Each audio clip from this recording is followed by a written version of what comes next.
देखो इस पेपर से मैकेनिक्स का रिवीजन है ये। टेस्ट दे दिए होंगे और उसमें जो मिस्टेक्स हुई होंगी, 3 तरह का आपका अटेम्प्ट रहा होगा। पहला कि आप कर लिए होंगे, दूसरा आप ट्राई किए होंगे नहीं हो पाया होगा, है ना, और तीसरा पता ही नहीं चला होगा कैसे करें ना। यही केसेस होते हैं। इसके अलावा भी आप जो अटेम्प्ट कर लिए होंगे उसमें भी गलतियां हो गई होंगी, आपको लगा होगा सही है लेकिन गलत हो गया होगा। तो इन क्वेश्चन से सीखने की कोशिश करें अटेम्प्ट कैसे करें। तो ये देखो कैसे चलेगा यार, यहाँ इसे जब भी एरर की बात होती है, एक होता है चेंज, एरर में भी चेंज ही होता है, लेकिन जब एरर की बात होती है तो हम लोग मान के चलते हैं कि उसका जो रेंज होगा वो 1-2%, 3%।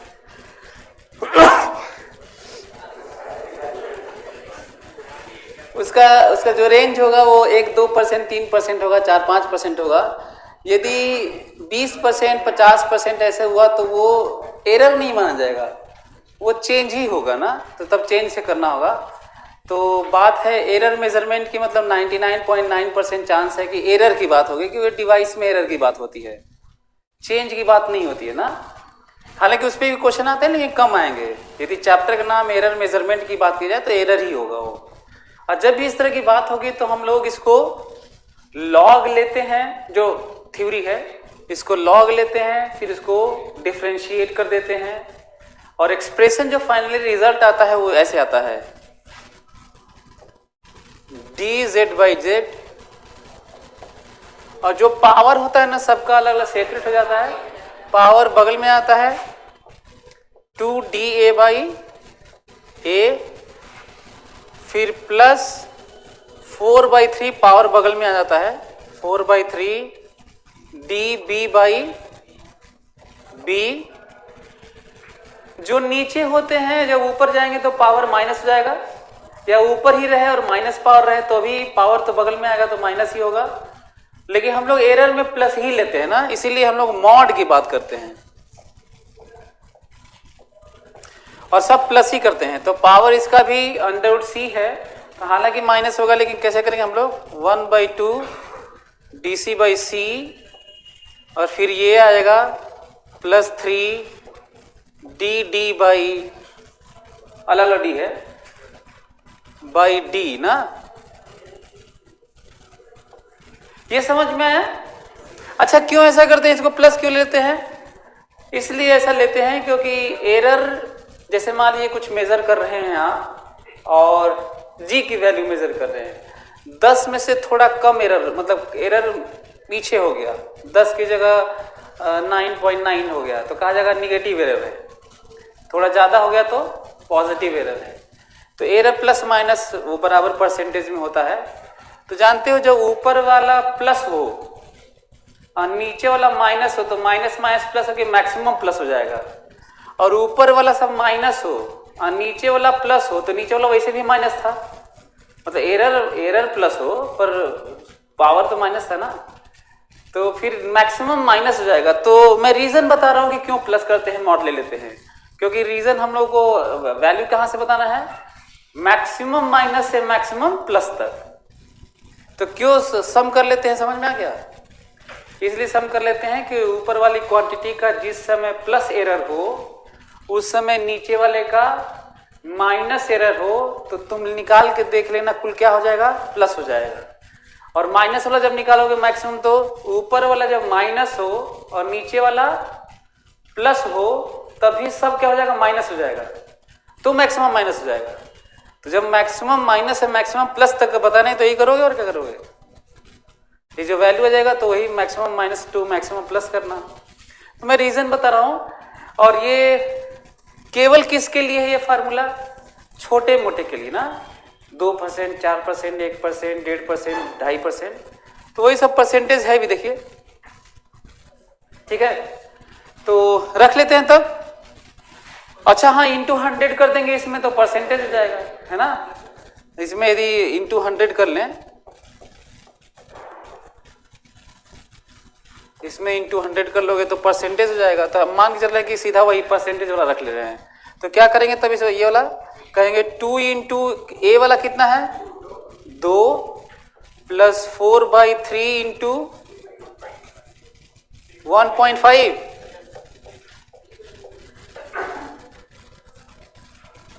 ABCD में ही दिया है ना, plus 1/2 into 4 plus 3 into 2.5, this much percentage ना। मैं चाहता हूं कि इसका डिस्कशन इतना डिटेल में कर लेते हैं कि आप अटेम्प्ट करना सीख जाए। एग्जांपल लेता हूं ना, इसमें से कोई कांस्टेंट होगा तो लॉग लेने पे उसका प्रभाव नहीं पड़ता है। बहुत ज्यादा पॉपुलर क्वेश्चन है t बराबर 2π√L/g का। इस पे बहुत ज्यादा एक्सपेक्टेशन है कि आएगा, क्योंकि सबसे ज्यादा एक्सपेरिमेंट इसी पे होते हैं, खासकर 12th में तो इसी पे होता है। एक तो पेंडुलम लेके ऐसे मार देते हैं, ऐसे घूमता रहता है, 20 ऑसिलेशन लेते हैं, ऐसे करते हैं। यदि कोई कह दे कि लेंथ में एरर आया है ना और g वेल नोन है, लेंथ में एरर आया है, g वेल नोन है, टाइम पीरियड का किसी चीज का निकालना है, चाहे इसी से g ही निकालना है, होता ना, g की वैल्यू लिख लेंगे इसका। ऐसे यदि g का कैलकुलेट करना है तो हम लोग ऐसे कर लेते हैं यार, कर देते हैं कि g की वैल्यू कितनी है,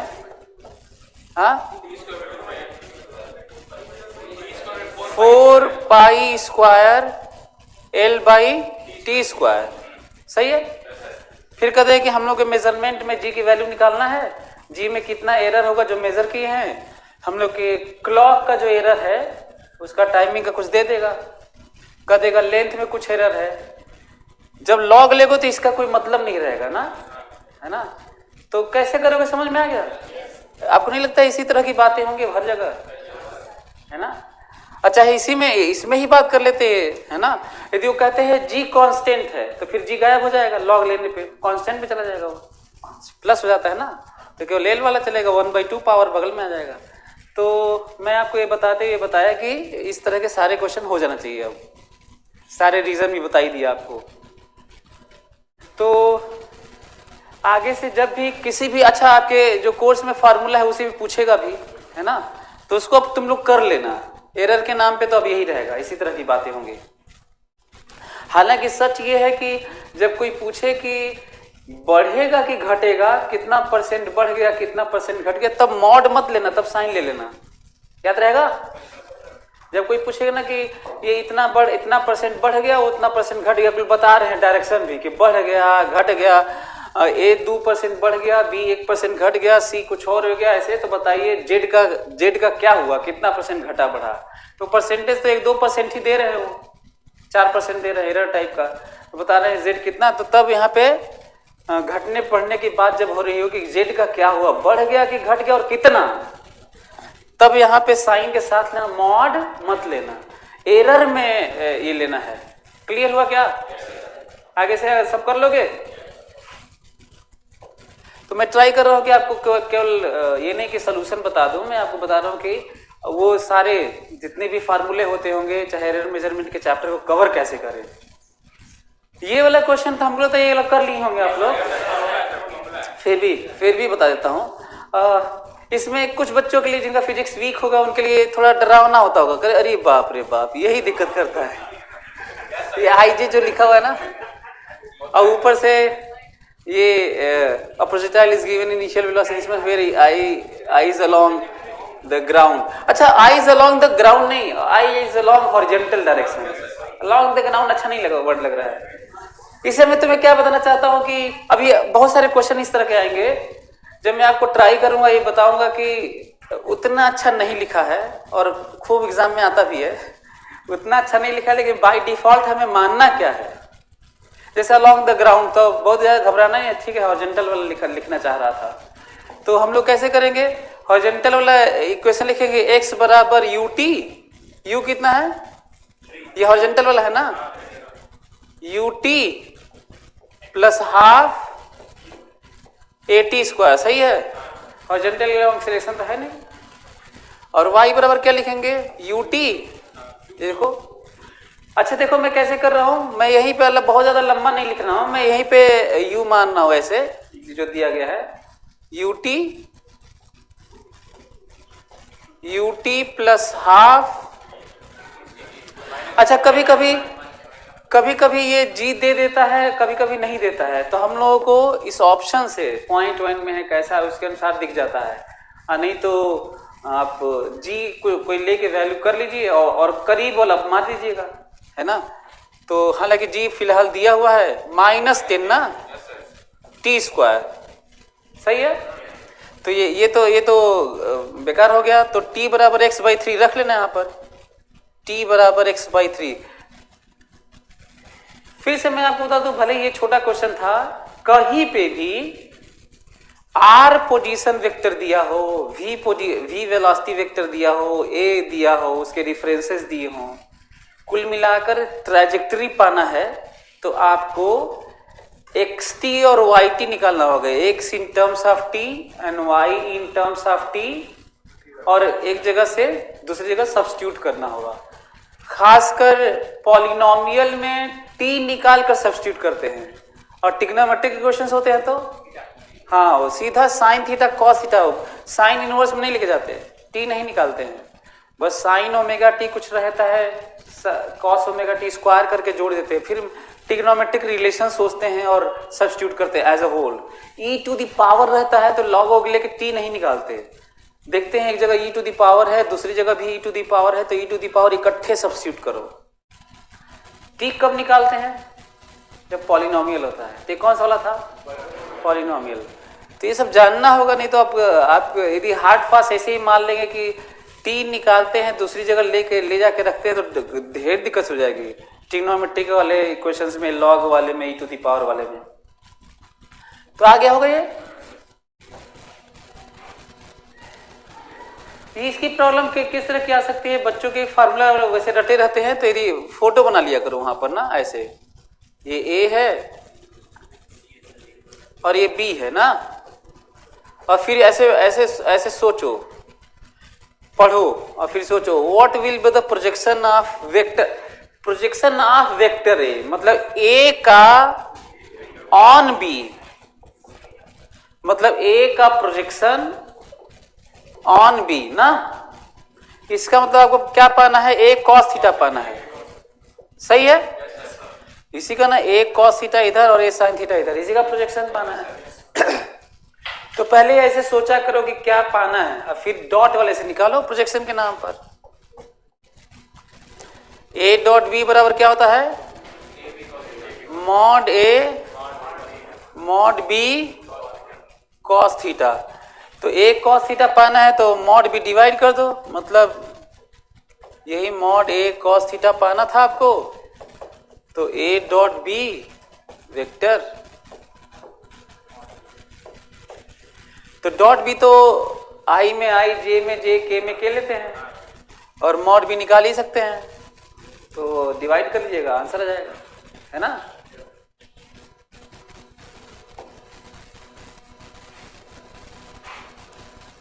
ये वाला तुम लोग से नहीं हुआ होगा, हाँ? हाँ? एक तो इससे, इस क्वेश्चन से ये सीखने को आपको मिल सकता है कि 2 तो कैंसिल ऐसे ही हो जाएगा। मैं बताता हूं कैसे कर रहे हैं कि then value of v is ना, तो v बताना है कि v क्या है ना, जो डिफरेंस ऑफ वेलोसिटी है v, व्हाट इज v। तो v तो डायमेंशन एक्सलेशन इनटू टाइम होता होगा, तो ये तो ठीक लग रहा है, ये तो गलत लग रहा है, ये तो गलत लग रहा है, ये भी सही लग रहा है। 2 तो ऐसे कैंसिल हो गया। और खासकर ऐसे क्वेश्चन में जहां पे 2 कैंसिल हो और ना भी है तो मानना जरूर चाहिए, मालूम नहीं भी आ रहा है तो 2 तो कैंसिल कर लिए। हालांकि मैं आपको बता चुका हूं कि एक को ना आए कैंसिल ना हो, तो भी 4:1 रेशियो के लिए क्या करना होता है? सारे अटेम्प्ट करने होते हैं, डिपेंड करता है मार्किंग स्कीम क्या है। एनीवे, तो ये बहुत पॉपुलर क्वेश्चन है, और इसको मैं A1 A2 लेकर कर देता हूं, फिर वैल्यू रख लीजिएगा ना, ये आप तो कहाँ है, ये वैल्यू रख लेना ना, A1 की जगह A रख लेना और A2 की जगह 4A। मैं A1 A2 से कर दे रहा हूं क्योंकि A1 A2 वाला खुद ही बहुत पॉपुलर है, राइट। तो वो मैं आपको बताता हूं। एक कार ये है, एक्सेलरेशन A है, A1 है और एक कार B है, दूसरा कार इसका एक्सेलरेशन A2 है। यहाँ से शुरू किए हैं सभी दोनों और D दूरी है। जब ये जो पॉइंट है इसको जब क्रॉस किया है A1 को मान लेते हैं कि ज्यादा है ना, A1 ज्यादा है तो इसको टाइम लगता है, A1 को T1 टाइम लगता है और इसको T2 टाइम लगता है। रेस है तो D सेम है ना। क्वेश्चन वो पहले समझ लेते हैं। क्वेश्चन ये है कि इसके T टाइम बाद ये पहुंचता है ना, दोनों के टाइम इंटरवल में T टाइम का डिफरेंस है और स्पीड में V का अंतर है ना। जब पहुंचते हैं अलग अलग, अब तो V अलग अलग होगा तो टाइम पहुंचने में कितना अंतर है T का, और वेलोसिटी में तो पहले वो लिख लेता हूं, वैल्यू तो मान ही लिया हूं। A1 A2 गिवन है, T1 T2 अपने से मान लिया हूं, D भी अपने से माना हूं। और देखो ये भी सीखने की जरूरत है कि हम लोग अपने से माने हैं, आपको भी मानना चाहिए। तो मैं लिख लेता हूं T2 ज्यादा है क्योंकि मैं A1 को ज्यादा माना हूं, तो T2 माइनस T1 बराबर T, ठीक लिखा हूं है। अच्छा, जब ये पहुंचा होगा तो स्टार्टेड फ्रॉम रेस्ट है, अपने से मानना है। रेस्ट शुरू हुआ तो जीरो वेलोसिटी से ही शुरू होगा। तो बताओ इसकी वेलोसिटी कितनी होगी V1 की? A1 T1 और इसकी वेलोसिटी कितनी होगी? हाँ सही है, U प्लस AT लिखा हूं, ये U प्लस AT तो U 0 है और A1 T1 हो गया है ना। तो अगला ही क्वेश्चन लिख रहा हूं, वेलोसिटी का डिफरेंस, स्पीड किसका ज्यादा है? A1 जिसका एक्सेलरेशन ज्यादा था। A1 T1 minus A2 T2 बराबर V, ये समझ में आ गया है? वेलोसिटी का डिफरेंस ये ज्यादा था, यहां पे उल्टा था ना, उसमें T2 ज्यादा, टाइम ज्यादा था, ये लिख दिया।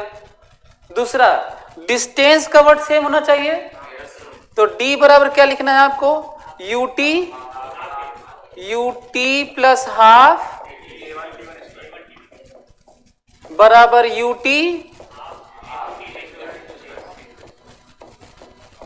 सही है ये वाला। यहां से पता चला कि A1 T1 स्क्वायर बराबर A2 T2 स्क्वायर, ठीक है, यहां से पता चला। और यहां से जब ये पता चला तो पता चला कि T1 बाई T2 बराबर under root A2 by under root A1, सही है? ये वाला इधर उधर कर लिया हूं। जब इसको हम लोग सॉल्व करेंगे ना, इसमें एक काम करो, इसमें A1 का मल्टीप्लाई कर लो और जोड़ दो, और फिर A2 का मल्टीप्लाई कर लो, घटा लो, तुम्हें T1 T2 की वैल्यू मिल जाएगी। जल्दी से निकालो T1 T2, तो यहां से सभी लोग T1 T2 निकाला जानते हैं। T1 T2 निकाल के यहां पे रखते ही वैल्यू आ जाएगा। यहां पर जल्दी से इन दोनों से सॉल्व करो। ऊपर वाले में A1 मल्टीप्लाई करके जोड़ दो, कैंसिल हो जाएगा। अच्छा देखो, तुम लोग करो, देखो मैं वैल्यू सीधा ही लिख देता हूं कि कितना आता है। A1 मल्टीप्लाई कर दोगे तो T2 की वैल्यू आएगी,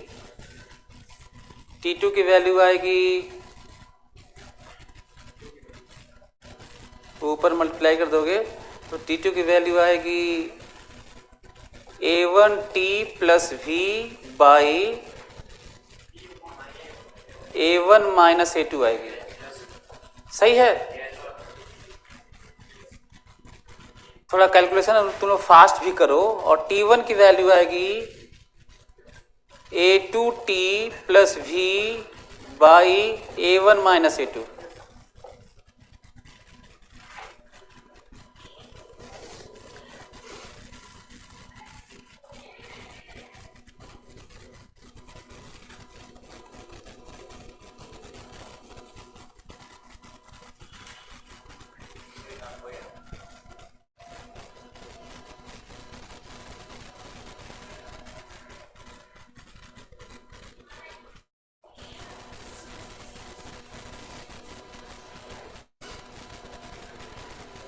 क्या हो आ गया आप लोगों का?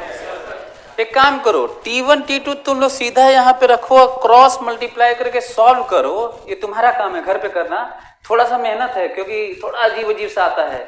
कई बार लगेगा कि कैलकुलेट नहीं होगा, लेकिन होता है। और जानते हो v कितना आता है? √A1 A2 इंटू टी आता है। इतना पॉपुलर क्वेश्चन है कि आप इसको याद भी रख सकते हैं। अच्छा, डायमेंशनली सही लग रहा है ना ये? बताओ, ये तो डायमेंशन ए का ही है, इंटू टी तो ठीक है, वेलोसिटी है। अच्छा, इस तरह का ऑप्शन दे दे √A1/A2 इंटू टी, तो गलत हो गया। फिर तो केवल ऐसे ही लिख दे A1 into A2 into T, तो भी गलत हो गया। ये सब डायमेंशन v का है ही नहीं यार, ये सब वेलोसिटी के डायमेंशन ही नहीं है। तो यहाँ पे तुम लोग T1 T2 रखना, क्रॉस मल्टीप्लाई करना, सॉल्व करना, उसमें केवल v और t के टर्म में चीजें होंगी, है ना। और आप सॉल्व करेंगे, थोड़ा मेहनत करेंगे, थोड़ा अजीब सा रिजल्ट आएगा। लास्ट में आपको कॉमन वन लेने पर ये मिलेगा, v की वैल्यू इस टर्म में मिलेगी। अब यहाँ पे तुम क्या कर लो, A1 को a रख लो और A2 को 4a रख लो। ये आ रहा है, ठीक है। तो आप ये भी याद कर सकते हैं, ये तो खैर दिख ही रहा था।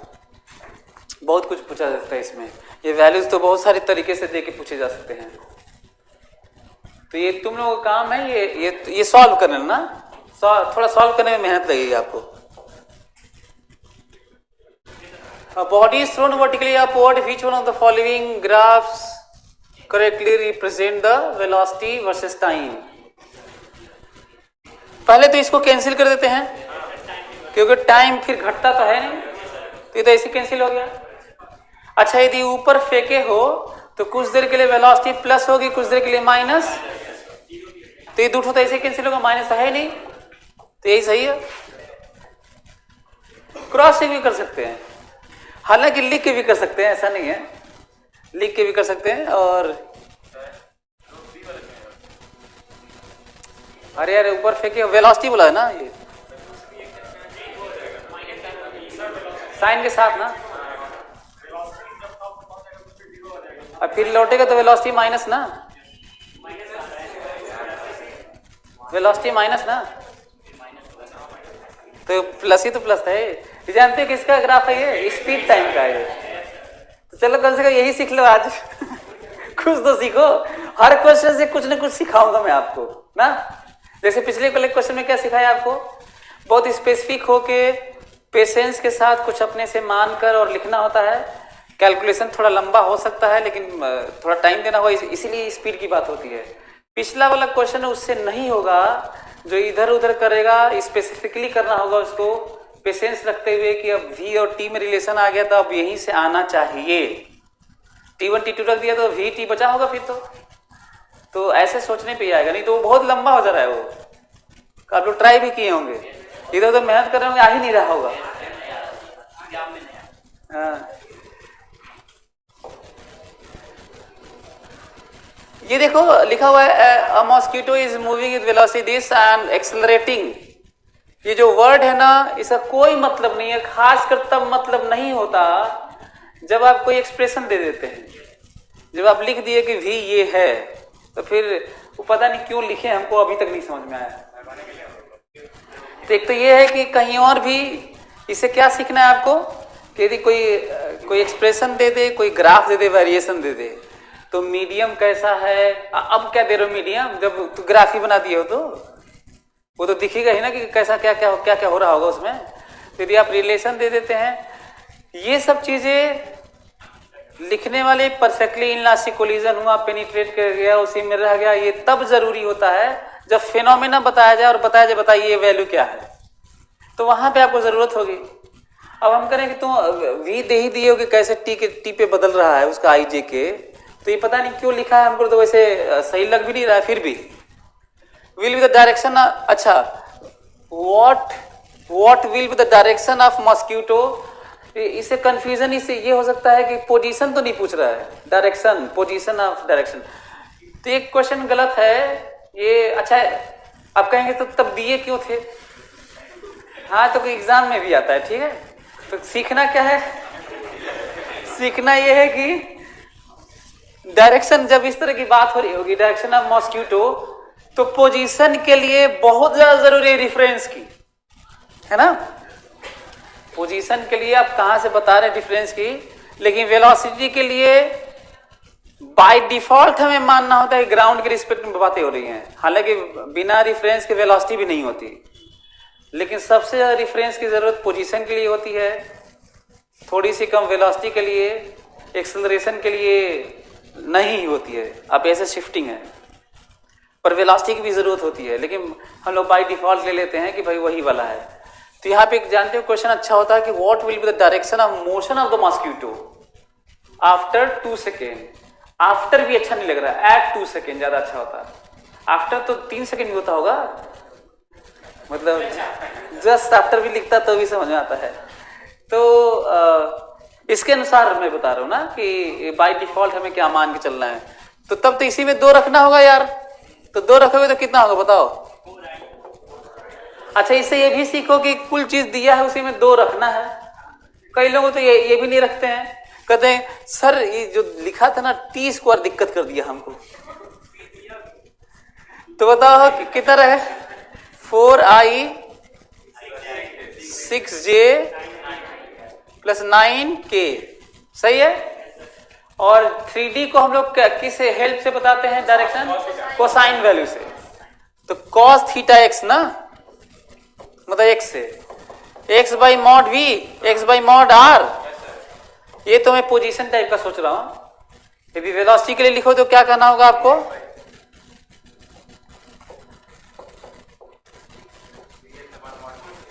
तो तुम लोग को ये भी सीखना होगा कि कोई चीज बताने के लिए हम लोग फार्मूला भले ही इस टर्म में रखते हो, मीटर में, पोजीशन में रखते हो, लेंथ में, लेकिन हर चीज के लिए सही होता है वो। तब तो रख लोगे तुम लोग, Vx की जगह क्या रखोगे 4, और V मॉड V की जगह क्या रखोगे √4 का स्क्वायर प्लस 6 का स्क्वायर प्लस, कर लोगे ये कौन, ये सही है।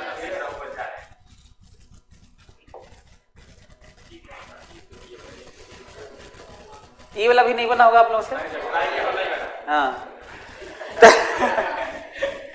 हमें पता है कि तुम लोगों से क्या बना होगा क्या नहीं बना होगा। ध्यान से सुनना, तो इसे काफी कुछ सीखने को मिल सकता है आप लोगों को, कुछ ज्यादा ही सीखने को मिल सकता है, क्योंकि एग्जाम में वो लोग, अच्छा एग्जाम में आया हुआ ये गड़बड़ी क्या होती है मालूम है, एग्जाम में ये टच नहीं करवाते हैं, वैसे गलती करते हैं, उन लोगों को ये टच करवाना चाहिए। यदि बड़ा वाला ब्लॉक चलने लगे तो साथ में यदि जाना है तो बिना टच होके चलेगा कैसे ये। अच्छा, पेपर में टच था, ठीक, पेपर में टच नहीं है, हाँ, बीच वाला हटने है। अच्छा ठीक है, तो मैं इसको बता देता हूं ना, ध्यान सुनना। इसको करना कैसे चाहिए, इससे आप रिलेटिव वाली बातें आपको आ जाएंगी। नोटिस करने वाला पॉइंट है, रिलेटिव वाली बातें तुम लोग सीख लोगे आगे से। देखो तो एक तो चीज ये सीखना था कि जब इस तरह की बात हो, गैप हो, तो रियली में इधर चीजें चलेंगी तो गैप नहीं होगा। वो अच्छा होता कि ऐसे बनाए होते, ऐसे पूरा रहता, ठीक है, ये नहीं रहता बीच में। तो ये ज्यादा अच्छा फोटो है, मतलब उनको देना चाहिए ऐसे ही। अच्छा, क्यों देना चाहिए, ये क्यों गलत है, क्योंकि जब ये लड़ेगा ना टेढ़ा हो जाएगा, ये रस्सी टेढ़ी हो जाएगी तो क्वेश्चन गलत होने लगेगा, फिर मतलब जो लगाया जाएगा वो फिर नहीं है, मतलब उनको टच ही कराना चाहिए था। अच्छा, यदि रियली में अप्रोक्सीमेट भी करना है तो थोड़ा सा कम रखते हैं, यही चेक करना है कि तुम सोच पा रहे हो कि नहीं, तो थोड़ा सा गैप करना चाहिए, इतना लंबा गैप नहीं होना चाहिए था, नहीं तो रस्सी टेढ़ी हो जाएगी।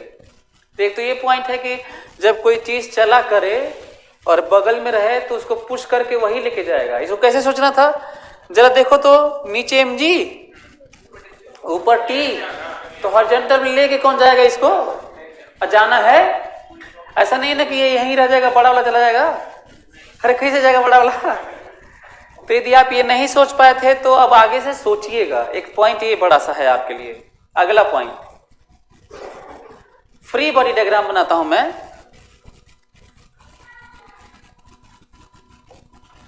500, पुली को साथ में रख लेता हूं मैं, क्योंकि जब पुली अटैच होती है तो साथ ही में रखते हैं। टी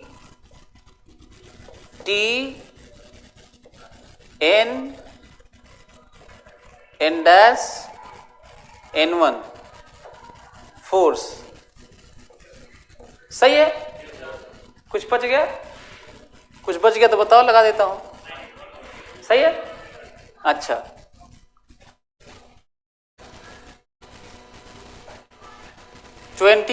नीचे 200, इधर N, इधर T। सही है? यहां पे हमें फ्री बॉडी डायग्राम वैसे इसका वाला यहां बनाना चाहिए था, ताकि हम लोग को एक्शन रिएक्शन को पेयर दिखे, लेकिन वो वहां जगह नहीं तो यहां बना देता हूं। लेकिन आप जब कहीं और बनाए एग्जाम में तो बहुत जरूरी है कि तुम वही बनाना ऊपर। ये तो बगल में बना लिया हूं मैं, थोड़ा और बल्कि अच्छा होता कि बगल में यहां पे बनाता, लेकिन हमें इसको बनाना था इसलिए थोड़ा नीचे कर दिया। नीचे 100, ऊपर एन डैश, इधर T। सही है? एडवांस के लिए ज्यादा जरूरी है, आपको पता है इसके बारे में थोड़ा फोकस करो तो कुछ भी कर लो ये इधर ही जाएगा, भले ही इसके रिलेटिव में इधर सरक रहा होगा। बड़ा पॉइंट है, मतलब एडवांस में अच्छा क्वेश्चन है ये। फिर सुनो, मैं क्यों बोल रहा हूं कि ये जो ये ऊपर वाला है, कुछ भी कर लो, कितना भी तेज तुम फोर्स लगा लो, ये बहुत तेजी से इधर सरक जाएगा, लेकिन ग्राउंड के रिस्पेक्ट में इधर ही जाएगा। ऐसा क्यों बोल रहा हूं मैं? अरे उधर ही T है भाई, कर क्या लोगे? फ्री बॉडी डायग्राम से कितना क्लियर है। अच्छा, फ्री बॉडी डायग्राम नहीं बनाओगे ना तो क्लियर होगा भी नहीं। सच्चाई तो ये है कि रियली में इसके रिस्पेक्ट में इधर ही सरक रहा है। अच्छा, जब इधर सरकने की बात की जाएगी ना तो आपको इतना कंफ्यूजन होगा कि समझे में नहीं आएगा कि रियली में किधर जा सकता है, जबकि फैक्ट ये है कि केवल उधर ग्राउंड के रिस्पेक्ट में उधर ही जा ही सकता है वो। बस क्यों उधर ही जा सकता है? क्योंकि T उधर ही है, तो किधर जा जाएगा? इधर कैसे चला जाएगा यार? रिलेटिव में इधर जा सकता है, नहीं भी जा सकता है। बहुत पॉपुलर क्वेश्चन है कि रिलेटिव में न सरके, ये अच्छा क्वेश्चन है, मतलब आया हुआ एग्जाम में आया होगा।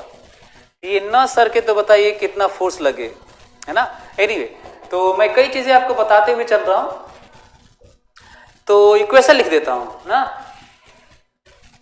इसके लिए मैं इधर A मान लिया तो मजबूरी में हमको इसको भी इधर A मानना होगा, और साथ में एक काम करते हैं, एक कह देते कि इसके साथ में पूरा सिस्टम A से चल रहा था और ये ऊपर ऐसे सरक रहा था तो इधर भी सरक रहा था, तो तब कहते हैं कि ये वाला भी इधर A है। सुपर पोजिशन लगा रहे ना, देखो तो, है ना? इधर A है। क्या मानते हुए? ये ऊपर नीचे नहीं जा रहा है, सब इकट्ठा है, कंबाइंड है, क्लैम्प्ड है। अब मैं कहूंगा कि ये जो कहे हुए ना कि 2 मीटर पर सेकेंड अपवर्ड एक्सेलरेशन है ना इधर, तो कहते हैं कि इधर 2 है तो इसके रिस्पेक्ट में 2 है। ठीक है, तब इधर 2 है और इधर 2 है। सही है? कहा था ना कि रिलेटिव सीख लोगे इससे, तो रिलेटिव अब आगे से कैसे करोगे? हमेशा किसी के अंदर कोई चीज जब चल रही होगी, अंदर में कुछ होगा, तो ऐसे कहना कि उसी के साथ में उसका भी ये है उधर ही, और रिलेटिव में इधर है ना? और ये रिलेटिव ही है, इसके रिस्पेक्ट में ऐसे सरक रहा है तो ये भी इधर सरक रहा होगा। जितना ये ऊपर जाएगा ये भी खिसक के इतना जाएगा, तो रिलेटिव में इधर जा रहा होगा 2 से। ठीक है, अब इक्वेशन लिखने जा रहा हूं, ध्यान से देखना। ये तो बैलेंस है, बताओ इधर ही, अच्छा फोर्स इधर ही था तो इधर ही मानना होगा, तो बताओ क्या लिखूं? T बराबर, T दिख रहा है तुम लोग? मास बताओ कितना है? अरे T ही ना लिखोगे, बस एक ही तो फोर्स है। मास इंटू एक्सेलरेशन, जानते हो एक्सेलरेशन एक्चुअल क्या है? A-2 है। एक्सेलरेशन कितना है? तो ये बस इसका सलूशन नहीं बता रहा हूं मैं, कह रहा हूं कि कहीं और भी कुछ होगा तो तुम ऐसे ही कहना कि लिफ्ट के साथ में कुछ चल रहा है और साथ में इधर उधर कुछ रख रहा है, और फिर नेट लेना, क्योंकि ग्राउंड के रिस्पेक्ट में ही लगाना है आपको। चलिए, तो इसको लिख लेता हूं। इधर कितना लिखूं? इधर वाला लिखो, वर्टिकल वाला मत लिखो, इधर वाला लिखो। n बराबर 20 इंटू, अच्छा इसको तो अपवर्ड कहा गया है, तो किधर क्या लिखूं, t माइनस 200 बराबर 20 इंटू 2, सही है। अच्छा इधर देखो तो बैलेंस है ये वाला, इधर तो चलना नहीं था, इधर लिख रहा हूं, गलती हो सकता है, कुछ छूट सकता है आपसे। f minus n minus T, f minus n minus T, vertical नहीं लिख रहा हूं, बराबर मास इंटू एक्सेलरेशन, एक्सेलरेशन कितना, ए दो नहीं ए, सही है। ये सॉल्व कर लीजिएगा, आपका आंसर आ जाएगा।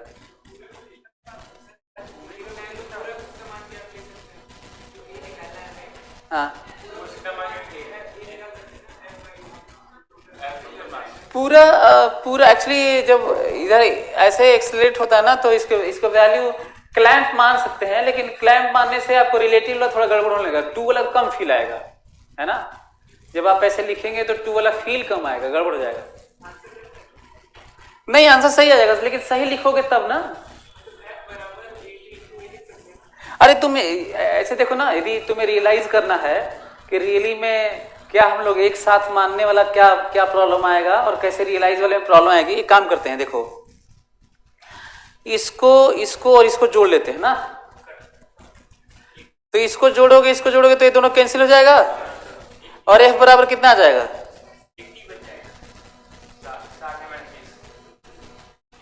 f बराबर कितना आएगा बताओ, f बराबर आएगा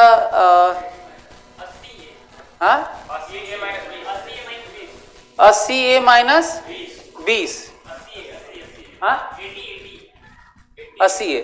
हाँ देखो प्रॉब्लम कहाँ पे आ रही है, जिस समय आप फोर्स लगा रहे थे ना, तो ये जो मास है ये वाला पार्ट वो इसके साथ में स्टिक करके चल तो रहा नहीं था, रियली में उस फोर्स के कारण जो इंटरनल वाला ये पार्ट था, इसका एक्सेलरेशन इधर a नहीं था, इस पूरे का इफेक्ट के कारण इसका एक्सेलरेशन a-2 था।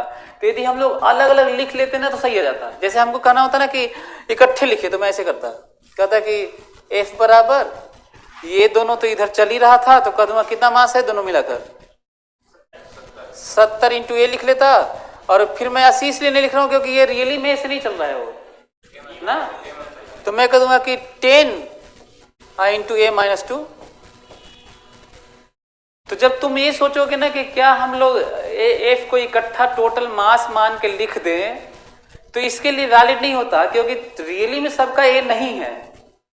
जब अलग अलग होता है तो कैसे लिखोगे तो सही होगा, ये कहा था ना कि सही लिखोगे तो सही हो जाएगा। तो जब अलग अलग होता है कैसे लिखना होता है, कहना था m1a1 f बराबर m1a1 plus m2a2 plus m3a3 पूरा ऐसे, तब सही हो जाएगा। समझ में आ रहा है? तो ये प्रॉब्लम हो सकती, मतलब आप बल्कि ये फ्री बॉडी डायग्राम वाला ज्यादा सही है ना यार।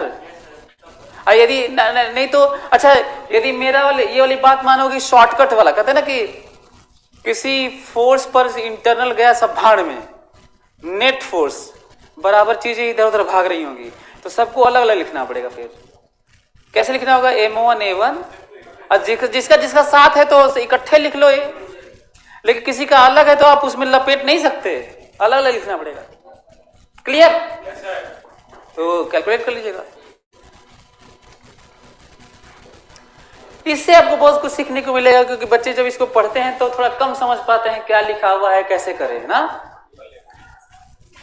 A block kept on a rough inclined plane as shown in figure remains at rest up to a maximum force 4N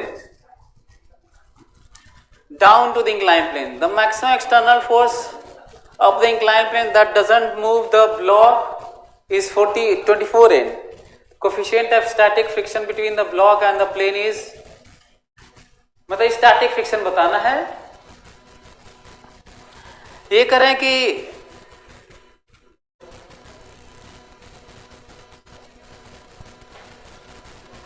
ये देखो 4N तक इधर फोर्स लग रहा था, 4N तक को मूव डाउन नहीं किया, डाउन मूव नहीं किया ना। तो जिस समय 4N इधर लगा रहे थे, फ्रिक्शनल फोर्स किधर लग रहा होगा, इधर की तरफ लग रहा होगा। तो जिस समय तुम 4N इधर लगा रहे थे, अच्छा ये सब ये तो नहीं मान लो ना कि 4 न्यूटन इधर लग रहा है, 24 न्यूटन इधर लग रहा है, ये अलग अलग लग रहा है। वो फोटो बना दिया है, उसे ऐसे बनाना नहीं चाहिए था, उसको कंफ्यूजन हो सकता था। तो जिस समय इधर 4 लगा रहे थे, इधर चलना चाह रहा था, तो इधर कौन कौन सा फोर्स लगता था और जस्ट बैलेंस था। तो बताओ इधर कौन कौन सा फोर्स लग रहा था? 4 प्लस mg sin थीटा ना। इसको कौन रोका हुआ था? सही है, स्टैटिक वाला है ये।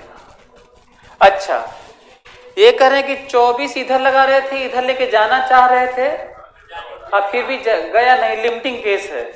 तो जिस समय इधर जाने की टेंडेंसी होगी, फ्रिक्शनल फोर्स इधर लगेगा और mg sin थीटा भी तो इधर लगेगा। तो बताओ 24 बराबर क्या लिखोगे? mg sin theta plus mu mg। ये समझ में आ रहा आप लोगों? अच्छा, इस तरह की बातों पे बहुत क्वेश्चन बन चुके हैं, आए हुए बता रहा हूं मैं। इस तरह की बातों पे कि फेंक दिया गया तो टाइम ये लगा, ग्राफ आया हुआ है, ग्राफ भी आया है कि धीरे धीरे उसको फोर्स को बढ़ाते रहे तो ग्राफ इस तरह का दिखा, which the following graph is right, ऐसे इस टाइप का। अकुल इसी तरह का क्वेश्चन है सब, है ना। तो बहुत सारी इस तरह की वैल्यूज दी जा सकती है। सॉल्व कर लोगे आप? ये आपका काम है, कर लीजिए।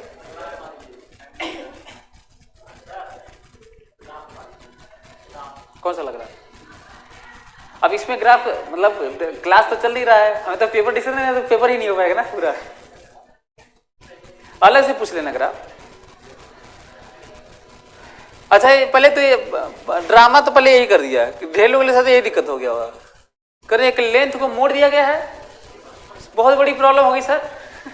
खाए प्रॉब्लम हो गया। लिख लो भाई, मोड़ दिया गया होगा तो 2 पाई आर ऐसे करोगे ना कि 27 पाई आर है तो लिखो 2 पाई आर, ऐसे लिखोगे, यही ना। तो आर आ जाएगा इससे। फिर यहाँ पे स्टडी करते हैं ना, कहा कि यहीं पे रुका हुआ है, राइट। तो यहाँ पे रुका हुआ है तो नीचे mg नॉर्मल स्मूथ है ना, स्मूथ है। अच्छा, स्मूथ नहीं दिया होता तो, अब म्यू ही नहीं दिया तो, नहीं म्यू नहीं दिया तो स्मूथ भी नहीं दिया तो स्मूथ मानोगे? कई बार बाय डिफॉल्ट आपको मानना है, आपको ऐसे मानना होगा कि स्मूथ नहीं दिया है। अच्छा, कैसे क्वेश्चन और हो सकता था ऐसे कि रफ है ना और इस पोजीशन पर फ्रिक्शनल फोर्स नहीं लग रहा है, या फिर ये बताइए कि किस पोजीशन पर फ्रिक्शनल फोर्स नहीं लगेगा। तो बिना फ्रिक्शन लगाए अपना फिर से बैलेंस कर लीजिएगा, तो वही आंसर है। फ्रिक्शन मत लगाइए, बैलेंस कर लीजिए। तो बैलेंस मतलब वो न चलने दीजिए बिना फ्रिक्शन के ही। तो ये है, नॉर्मल है। इसके लिए कैसा मोशन है? ऐसे है, ये वाला सर्कुलर। वर्टिकल बैलेंस पहले तो हॉरिजॉन्टल में आ जाते हैं, ऐसे से घूम रहा होगा। तो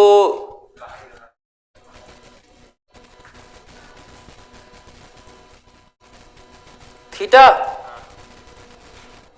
ये भी थीटा, n cos थीटा बराबर mg, और हॉरिजॉन्टल में हाँ n sin थीटा बराबर m ओमेगा स्क्वायर r या m into v square by r. Solve कर लीजिएगा, ये वाला यूज कर लीजिएगा। अच्छा, ये कौन सा वाला r है? m ओमेगा स्क्वायर r/2 ना, सही है। ये वाला नहीं, ये वाला रेडियस ना। अच्छा, उसी का आ रहा है क्या ये?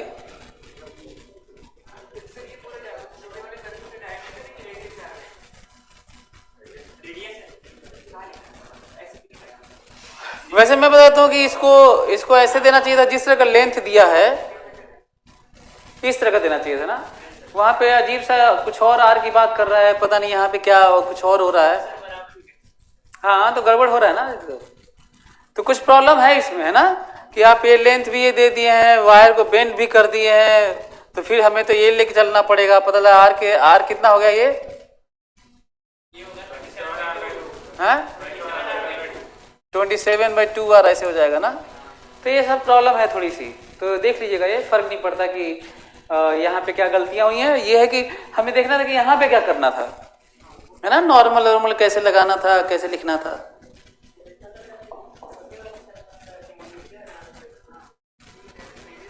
तो अभी तो नहीं होगा, ये वाला तो गलत हो गया है यार, ये वाला पूरा डायमीटर r/2 है। हमें लग रहा है रेडियस देना चाहिए इसको ऐसे, ये अरे यार पूरा r ऐसे r/2 ऐसे दे देंगे तो बहुत नीचे चला जाएगा ये, हालांकि तभी बात तो हो ही सकती है। कुछ गलतियां हो गई हैं इस क्वेश्चन में, फर्क नहीं पड़ता, जरूरत ये है कि वहां पे जो आएगा वो सही आएगा ना। कुछ प्रिंटिंग मिस्टेक हमको लग रहा है कैपिटल R स्मॉल r में प्रॉब्लम आई है, तो इसको कर लेना, बस इतनी सी बात है, ठीक है। और देख लेना ये भी कैपिटल R/2 होगा शायद।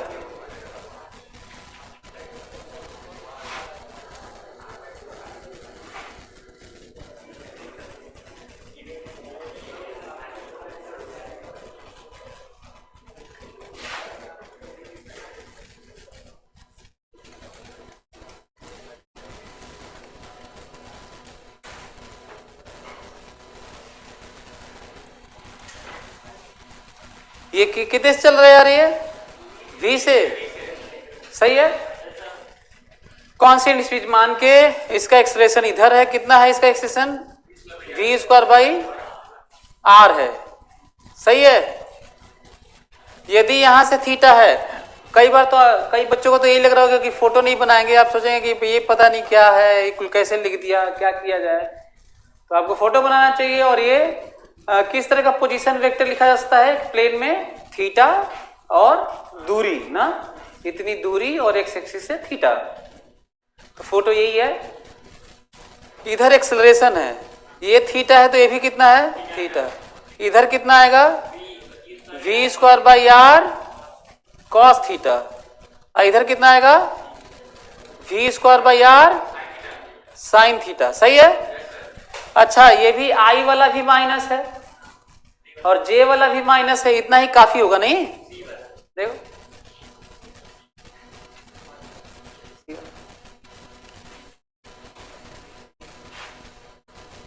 कई लोगों से नहीं हुआ होगा शायद ना, ये हो गया था, हो गया था।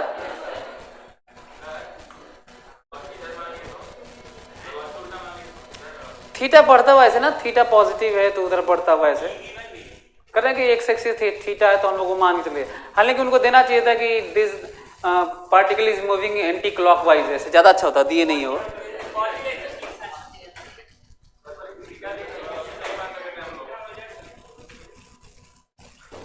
हाँ तो उनको, अच्छा यदि इधर भी होगा ना तभी एक्सप्रेशन तो इधर ही होगा,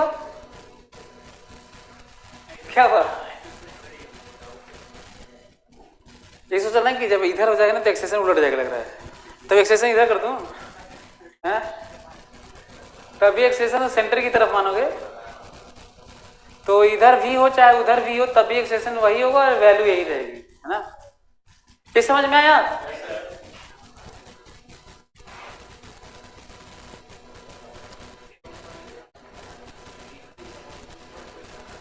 is moving in a uniform medium and experiences, फिर से वही मूविंग इन अ मीडियम, ऐसे ऐसे ही बस है। और बोले कि body it's initial speed is this much, after 10 second it's energy becomes this, the value of के ना, ये तो वर्क एनर्जी थ्योरम लग रहा है, फ्रिक्शनल फोर्स, सही है।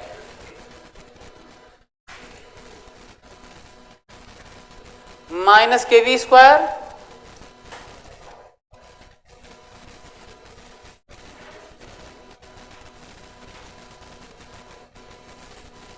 kv² dx, कहां से चलना था इसको, फाइनल के कैंडिडेट फाइनल कितना है 3/8 mv0² माइनस 1/2 mv0², सही है।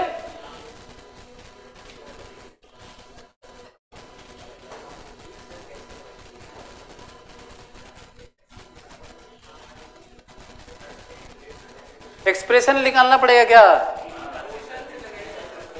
हाँ वही बोल रहा हूँ कि एक्सप्रेशन से लग रहा है इतने से काम नहीं होगा, तो हम लोग ऐसे तब ऐसे करेंगे ना कि F बराबर एम ए लिख देते हैं ना, माइनस के वी स्क्वायर बराबर एम ए। चलो ऐसे लिखने से कम से कम मालूम चला कि ऐसे लिखने से लग रहा नहीं आ पा रहा है, क्योंकि इंटीग्रेट ही नहीं कर पा रहे। मतलब कई बार होता है ना, बोलते ना कि सर ट्राई किया आया ही नहीं, तो फिर जब ट्राई किया आया ही नहीं तो फिर दूसरा ट्राई करो कुछ और लिखो। तो मैं लिख रहा हूं F बराबर एम ए ना, F बराबर एम ए, तो A बराबर कितना हो गया, माइनस के बाई एम वी स्क्वायर। सही है। V को A को आप दो तरीके से सब्स्टिट्यूट कर सकते हैं, या तो dv बाई dt कर सकते हैं या v dv बाई ds ना। तो कौन सा पसंद करेंगे आप लोग? हाँ, dv बाई ds।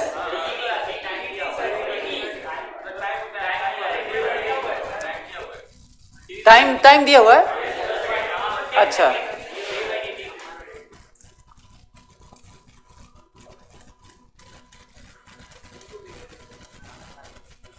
तो v को इधर ले लो, dt को इधर ना।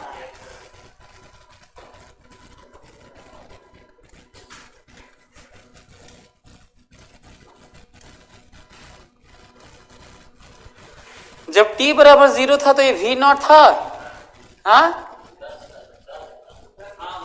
रख लेना, और ये फाइनल वेलोसिटी v रख लेना, जितना आएगा ये कर लोगे ना, 1/2 m कितना आएगा ये, अंडर 3/8 v नॉट, ऐसे ना। काइनेटिक एनर्जी है ना, तो 3/4 1/2 mv नॉट स्क्वायर ना, mv स्क्वायर। समझ में आ रही है? मैं कह रहा हूं कि 1/2 काइनेटिक एनर्जी है ना ये, तो ये कैंसिल हो जाएगा, v की वैल्यू आ जाएगा कितना, यहाँ वैल्यू ना √3/2 v नॉट। सही है। बाद में v नॉट की वैल्यू रख लो, टाइम तो दिया ही है। तो कम से कम ये पता लगे कि हम लोग ऐसे फटाक से जल्दी से सोचे तो ये आ नहीं पाया, तो फिर हमें फंडामेंटल वहां से करना पड़ा F बराबर एम ए से, है ना। तो जब इस तरह का एक्सप्रेशन आए, कुछ वैल्यूज दिया रहे, तो आप 2-3 तरीके से ट्राई कर सकते हैं कि आखिर वो वैल्यू, क्योंकि इसमें टाइम तो आता नहीं है, यहाँ पे टाइम देना था इसको, है ना, कि इतने टाइम बाद ये हुआ है, क्योंकि अननोन तो कुछ ज्यादा हो रहा था ना वहां पे। v की वैल्यू, फिर किस तरह का वेरिएशन, k निकालना था, k भी नहीं दिया था, k ही तो निकालना था शायद ना। तो रख लीजिएगा, यहाँ पे आंसर आ जाएगा।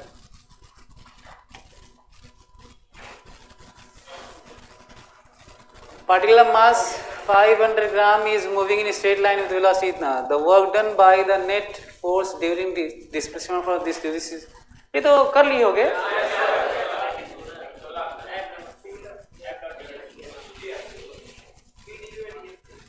अच्छा, हमको लग रहा है कि लंबा कर दिए क्या, तुम लोगों को इसी में 0 और इसी में 16 रखना था और चेंज काटिंग लेना था, ये नहीं किए होगे? क्यों किए? हम करें v तो दिया ही था ना, तो जब v x के टर्म में दिया था, तो जब x 0 रखोगे तो इनिशियल काइनेटिक एनर्जी, जब x 16 रखोगे तो फाइनल काइनेटिक एनर्जी। तो चेंज इन काइनेटिक एनर्जी तो हमेशा वर्क डन होता है, यूनिवर्सल लॉ है ये, हर जगह इंटीग्रेट करने लगते हो। सोचे कि ये दिया है, जरूर इंटीग्रेशन डिफरेंशिएशन है ना? तो कुछ और टर्म में दिया होता तब तो करना ही पड़ता, लेकिन क्योंकि x के ही टर्म में दिया था और x ही यहाँ भी दिया था, यदि यहाँ पे टाइम दे दिया हो तो दे सकता था, टाइम देगा तब मेहनत करना पड़ेगा आपको, टाइम देगा तो मेहनत। जब x के टर्म में दिया था और v ही दिया था, और जब x ही यहाँ भी दिया था, तो तब क्यों नहीं सोचे कि चेंज इन काइनेटिक एनर्जी। और मतलब सही है, यदि अलग अलग आ गया ना, तुम लोग कुछ और किए होगे, और जो मैं बता रहा हूं यदि अलग अलग आ जाएगा ना तो वायलेट कर जाएगा लॉ। मतलब change in kinetic energy work done के बराबर ना हो इस तरह से, तो वायलेशन हो जाएगा, पूरी दुनिया में हंगामा कर दूंगा मैं कि वायलेट कर गया तो आपके अंदर रहना चाहिए कि चेंज इन काइनेटिक एनर्जी ही होना है। एनीवे, कर लोगे इसको ना, रखने आता है ये, वो वर्क डन है के फाइनल माइनस के इनिशियल। के फाइनल कैसे निकालोगे, x की जगह 16 रख देना, और के इनिशियल कैसे निकालोगे, x की जगह ऐसे रख देना, फिर वहां पे रख के काइनेटिक एनर्जी निकाल लेना, चेंज निकाल लेना।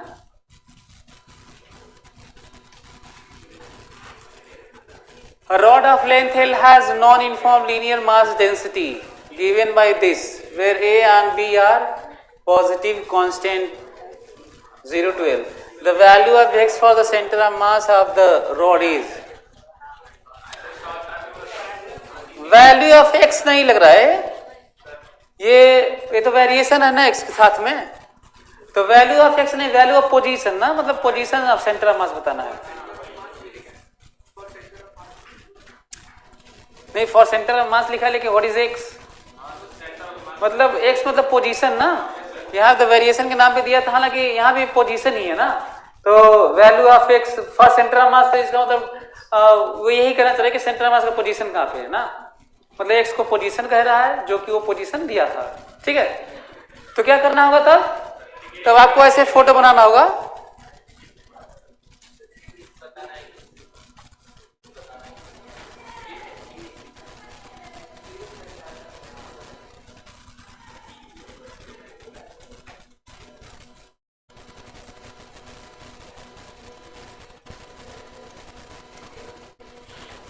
ऐसे। इसका मास कितना है बताओ, dm, और कितना, अच्छा लीनियर मास डेंसिटी को वॉल्यूम मास डेंसिटी की तरह दे दिया है, तो कई बार बोला कि सिंबल पे नहीं जाना चाहिए, तो क्या लिखोगे, रो dx ना ऐसे, और रो की जगह क्या लिखोगे,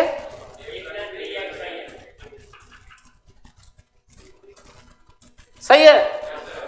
सेंटर मास का पोजीशन देखो जिसको पाना था हम लोगों को, dm इंटू एक्स, तो क्या dm ये रख लोगे, इसको कहां से कहां इंटीग्रेट करना है, इसको कहां से कहां कर लोगे, कर लीजिएगा।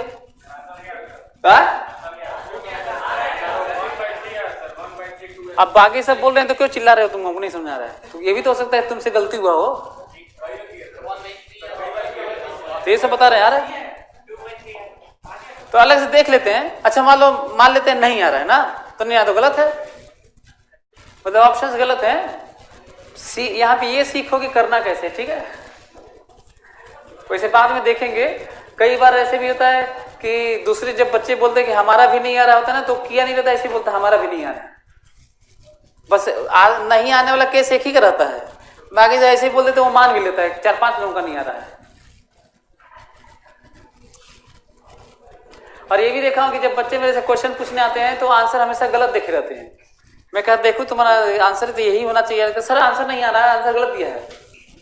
मैं देखता हूं हर बार, हमको लगता है 1000 बार हो चुका होगा, और जब मैं देखता हूं तो वो गलत देखे रहते हैं सर।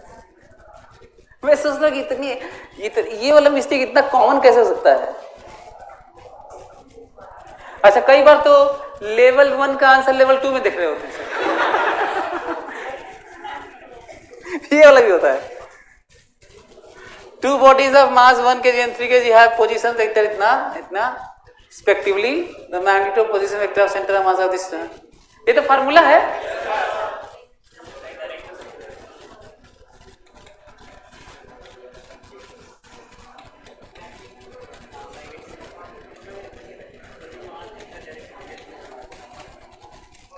इसमें रख लेना, फिर मैग्नीट्यूड ले लेना ना, m1 m2 r1 r2 सब रख लेना, जो वैल्यू बाद में आएगा फिर उसका मैग्नीट्यूड ले लेना, जो आएगा आएगा, नहीं आएगा तो गलत है।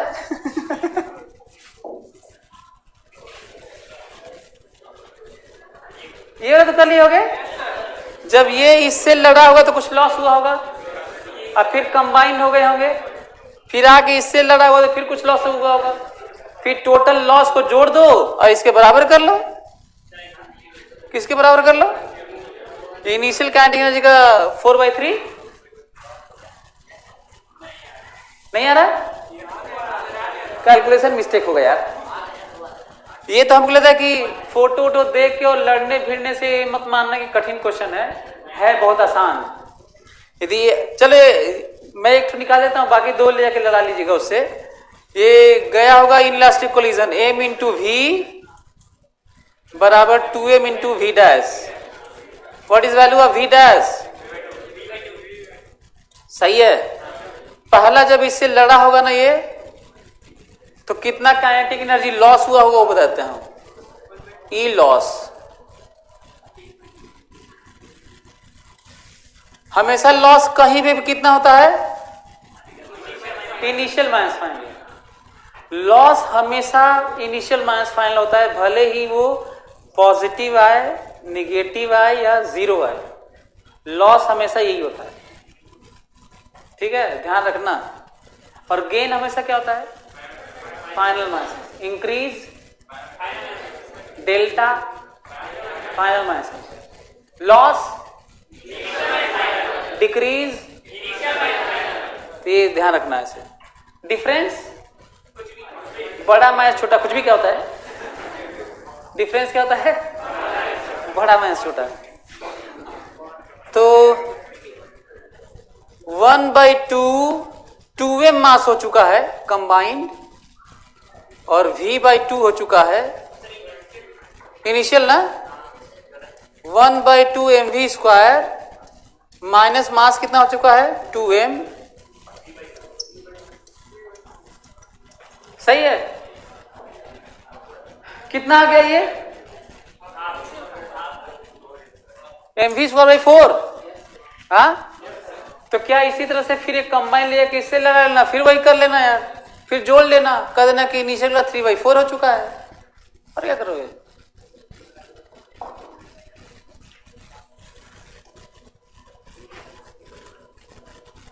The linear mass density of rod AB varies from where x is the distance from it. M is the mass of the rod, then its moment of inertia about n, x is passing through A and perpendicular to the rod.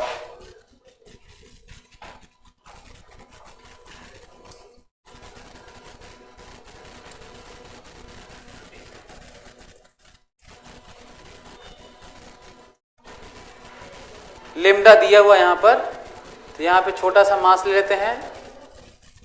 यहाँ पे छोटा सा मास है dm, lambda dx है ये, और value हो गया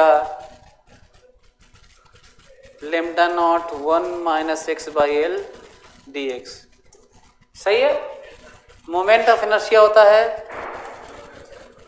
dm इंटू पोजिशन स्क्वायर ना, dm into r square x square.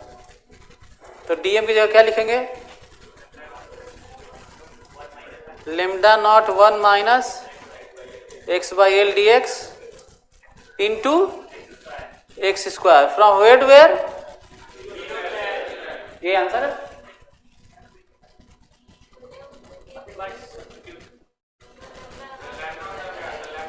अच्छा, उसके बाद फिर से m के टर्म बनाना है।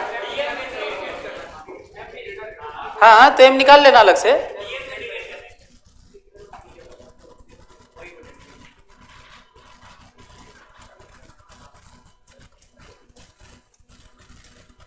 ये वाला इंटीग्रेट पे सब्स्टिट्यूट कर लेना,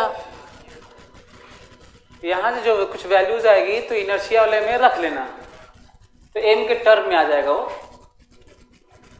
है ना। अच्छा, ये इस तरह का कई क्वेश्चन आ चुका है।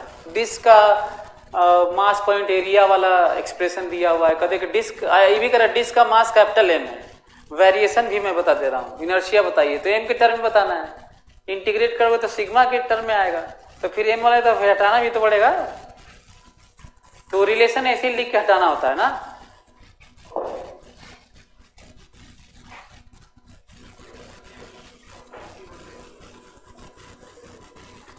इसके बाद मोमेंट ऑफ इनर्शिया बताना था,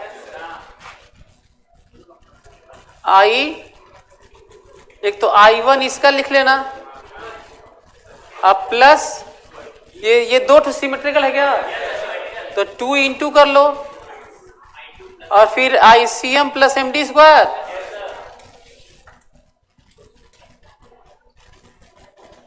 यही ना भाई। इस एक्सिस के अबाउट इसका तो लिख ही लिए होगे, और ये जो डिस्क है पैरेलल यहाँ पे एक लाइन खींचो, अब फिर शिफ्ट हो जाए यहाँ पर, तो ICM कितना होगा, mr स्क्वायर 4, हाँ, अब प्लस MD स्क्वायर, वो भी इंटू 2 तो कर ही लिए हैं।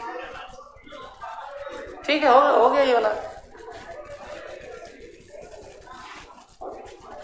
एनर्जी कंजर्वेशन, जब ये यहां पे रहा होगा तो यहां पोटेंशियल, ये देखो सेंटर ऑफ मास कैसे नीचे जा रहा है ना, तो पोटेंशियल जी यहीं पे जीरो, या यहां से ले लो पोटेंशियल जी, कहीं पे भी ले सकते हो। Potential energy initial plus kinetic energy initial बराबर potential energy final plus kinetic energy final. Potential G zero ले लो चाहे यहां से ले लो, फर्क नहीं पड़ता, डिफरेंस ही आना है। चलो मैं जीरो ही ले लेता हूं, कह देता हूं कि शुरू में था वही जीरो था। अच्छा, याद है कि जब भी रिजिड बॉडीज और डायमेंशनल बॉडी का पोटेंशियल जी लिखते हैं तो हमेशा सेंटर ऑफ मास का लिखते हैं, है ना। तो इनिशियल पोटेंशियल जी कितना लिखना है, zero, initial kinetic energy zero, वो इस फाइनल पोटेंशियल जी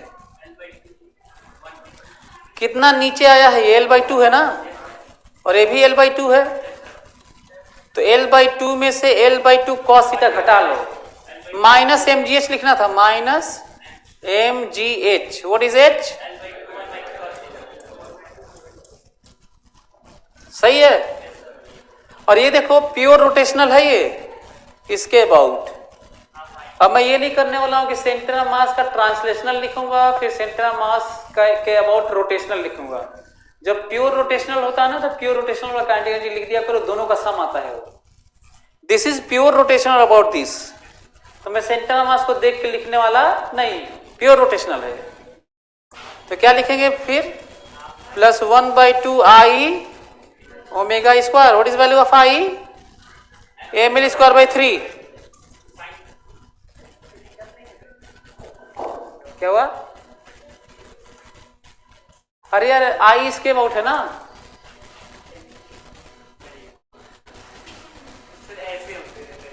ये सब I इसके अबाउट ले लिए सब। रोटेशन का एक्सिस कौन सा है, ये वाला है। तो ये मिस्टेक हो सकता है ना, जैसे ये जल्दी जल्दी में जो मिस्टेक किया है ये हो सकता है। बच्चे ये वाला भी फार्मूला याद किए रहते हैं कि इसके अबाउट I कितना होता है, वो वाला। तो आपको सेंस देखना होता है, इस प्लेन में यदि रोटेशन है तो एक्सिस ये माना जाता है। ये मिस्टेक हो सकता है आपसे, कॉमन मिस्टेक है।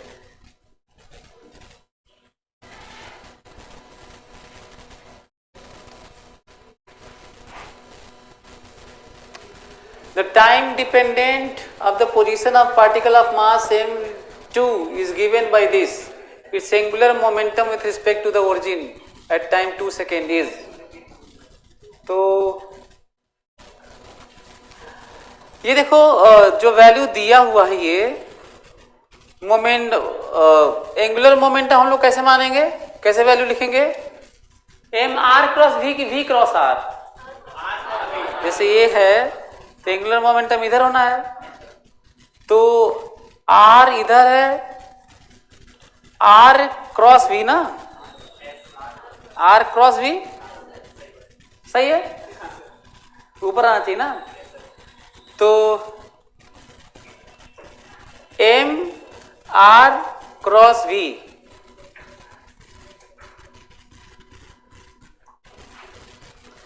आर तो दिया ही है, 2 सेकेंड रख लेना है तो आर आ जाएगा। वी कैसे निकालोगे, D R by D T.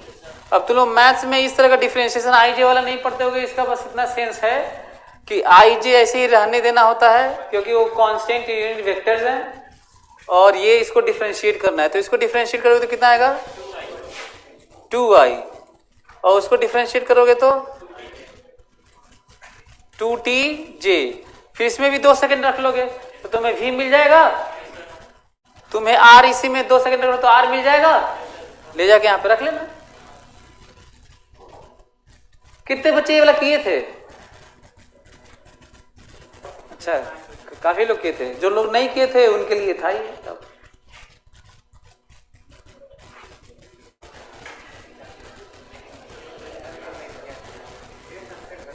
ये वाला कर लिए। यदि टेंशन T1 है, टेंशन T1 है तो उतना ही फोर्स होगा ना, तो उतना ही फोर्स होगा। तो इलास्टिसिटी वाला पार्ट हम लोग K मान लेते हैं कि स्टिफनेस K कांस्टेंट, तो क्या कहेंगे, k इंटू के x, k into L1 minus L not, ठीक लिखा हूं देखो तो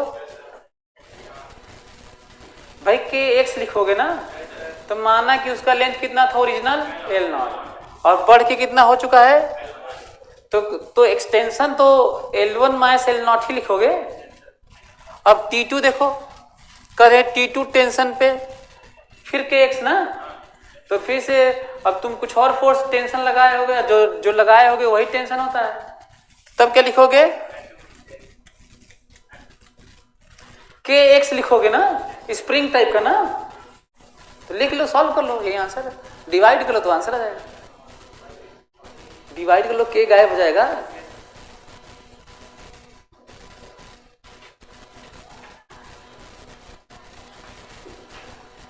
वैसे डायमेंशनली कुछ कट रहा है क्या, डायमेंशनली देखते हैं, डायमेंशनल देखते हैं, the length of original length ना, ये डायमेंशनली सही लग रहा है, ये डायमेंशनली सही लग रहा है, ये भी ठीक लग रहा है, ये गलत है, तो कम से कम एक तो गलत हुआ, हर एक तो गलत हुआ, प्रोबेबिलिटी हाई हुई, हालांकि वो भी गलत नहीं होता तो भी मानना था। 1/4 मार्क्स मिलते हैं तुक्का मारने पे।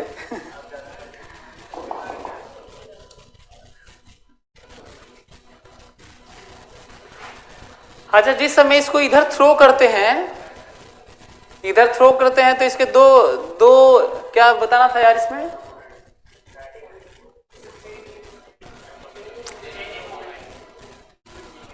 the values,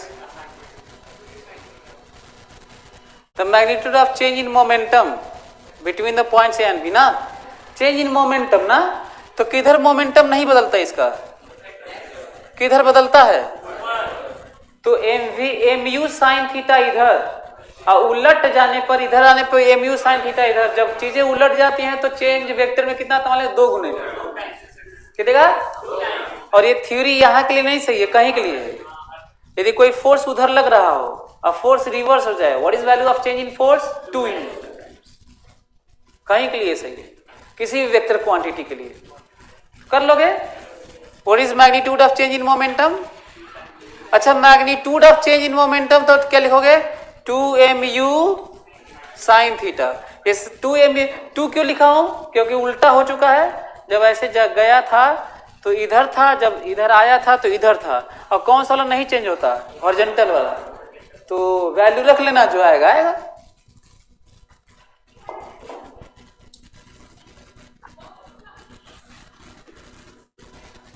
A force on an object of mass 100 gram इतना,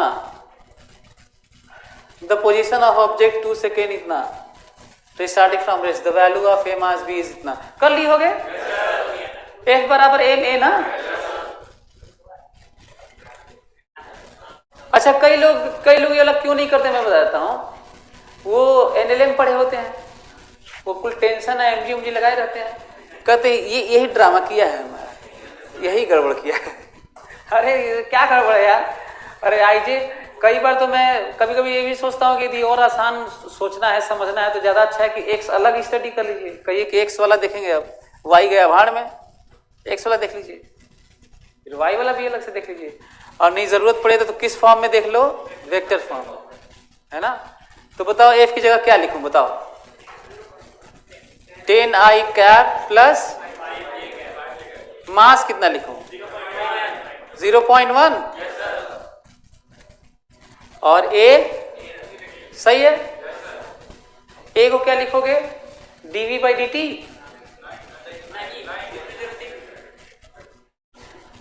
कुछ और बताना है, क्या बताना है, position of particle at t equal to 2 second, हाँ, तो तब तो वो लगा सकते हैं ut plus half at square ना, तो ये डिवाइड कर लेना तो ए आ जाएगा, तो ut plus half at square लगा सकते हो। अच्छा, dv/dt जब मैं लिख रहा था तो लोग चिल्ला रहे थे, वो सही नहीं था, तो कहाँ चिल्ला रहे थे, ठीक है, ज्यादा हो जाता, थोड़ा लंबा हो जाता, लेकिन यहाँ पर भी क्योंकि एक्सेलरेशन कांस्टेंट है तो ut plus half at square लिख सकते हैं, है ना। अपना अलग अलग लिख लो। अच्छा, यू वेक्टर फॉर्म में लिख सकते हो। कैसे लिख सकते हो मालूम? देखो ऐसे,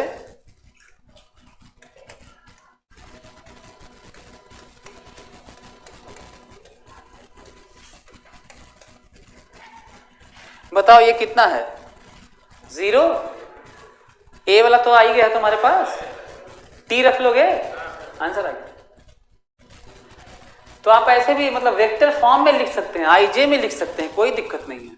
ये लिखना सीखिए। कई बच्चों का तो यही वाला नहीं आता है तो फिजिक्स वीक हो जाती है, मतलब वेक्टर फॉर्म में लिख नहीं पाते। जो तुम फार्मूला रटे हो 9th-10th में वो वेक्टर के लिए भी सही है, प्रोवाइडेड कि क्या हो, एक्सेलरेशन कांस्टेंट हो, बस। क्लियर हुआ? एक्सेलरेशन कांस्टेंट हो। यदि एक्सेलरेशन वेरिएबल हुआ तो आप ये नहीं लगा सकते, याद रखिएगा।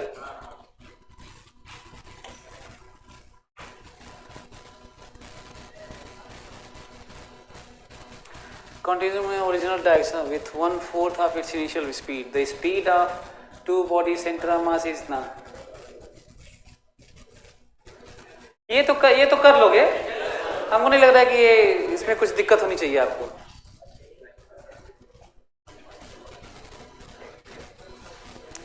मोमेंटम कंजर्वेशन करना है और क्या?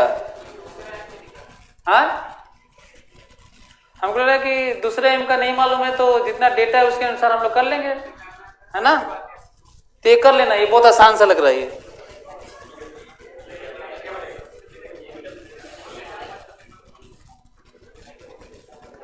Uniform disc of mass radius projected velocity rough horizontal surface it starts purely sliding motion. After 2 seconds it requires a purely rolling motion.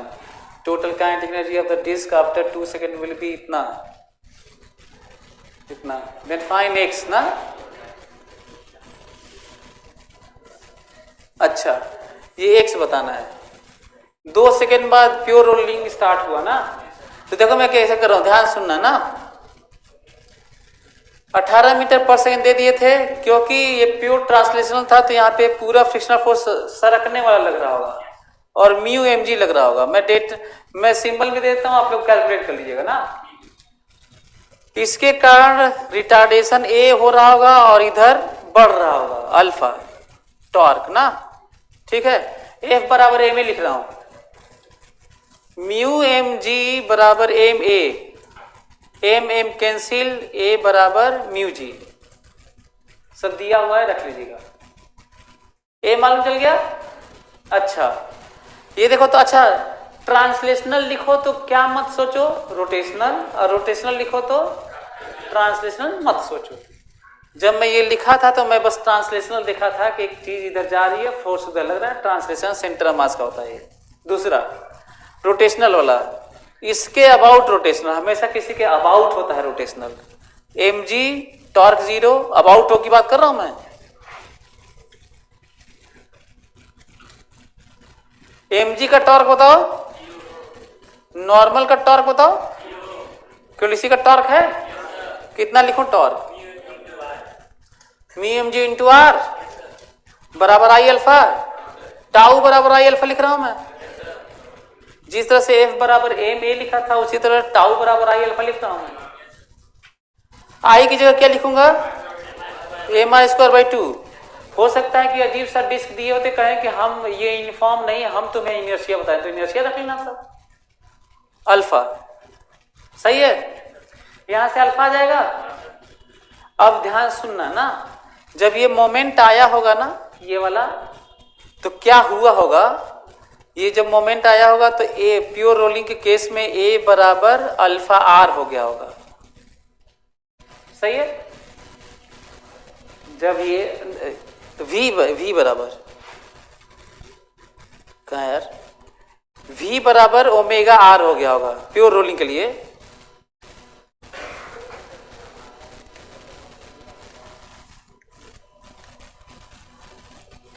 ध्यान सुनो, प्योर रोलिंग का मतलब, प्योर रोलिंग स्टार्ट हो गया, इसका मतलब v बराबर ओमेगा आर हो गया होगा ना, ठीक है। इस वाले से मैं क्या लिखने जा रहा हूं, जरा देखो तो, यहां से ट्रांसलेशनल का लिख रहा हूं, v बराबर u माइनस 80, ठीक लिखा हूं, देखो तो है और जरा इधर देखो तो, कहा था कि केवल ट्रांसलेट कर रहा था, घूम नहीं रहा था, तो जीरो से लिखने जा रहा हूं। ये देखो तो जरा यहां से, जब यहां से निकालोगे तो क्या लिखूंगा, ओमेगा बराबर,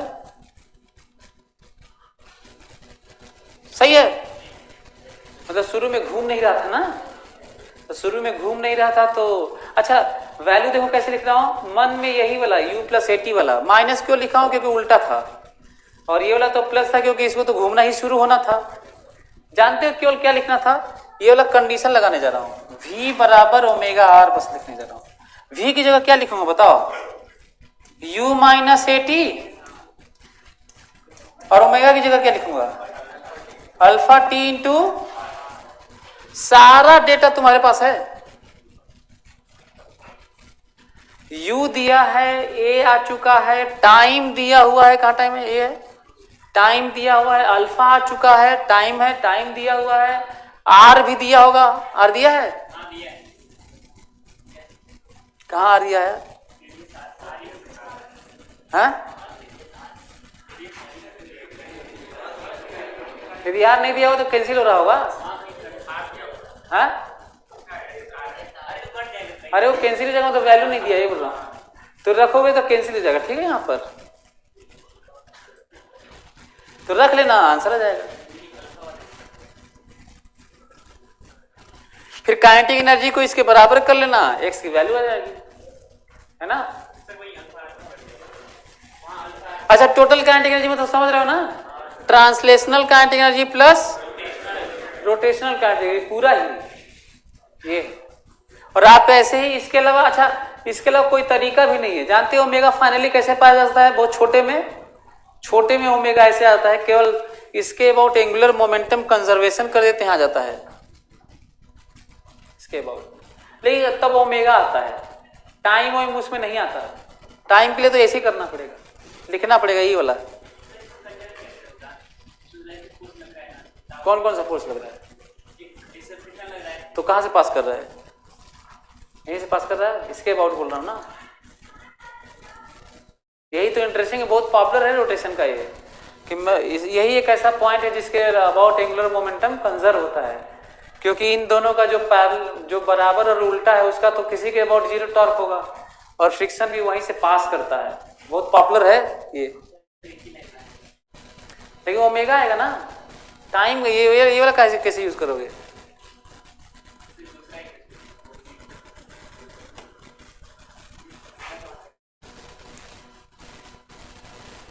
circular disc reaches from top to bottom of inclined plane, ये वाला तो कर लिए होगे तुम लोग, हालांकि थोड़ी सी प्रॉब्लम आ रही है कि उसी पे बता नहीं रहा है कि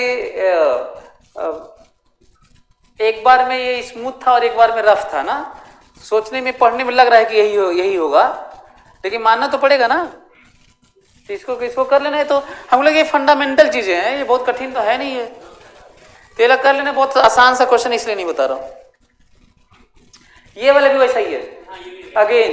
अच्छा जो अभी मैं बता रहा था वही सब तो है, कहोगे mg sine theta minus frictional force बराबर एम ए, अब फिर इसी के अबाउट करना, टॉर्क लेना, तो mg का torque zero, mg sine theta कोई कंपोनेंट तो उसका जीरो ही, नॉर्मल का भी जीरो, फ्रिक्शन का बस लगेगा ना, तो ये सब फंडामेंटल है, फंडामेंटल इक्वेशन से उसी में है, उसी में रखना है।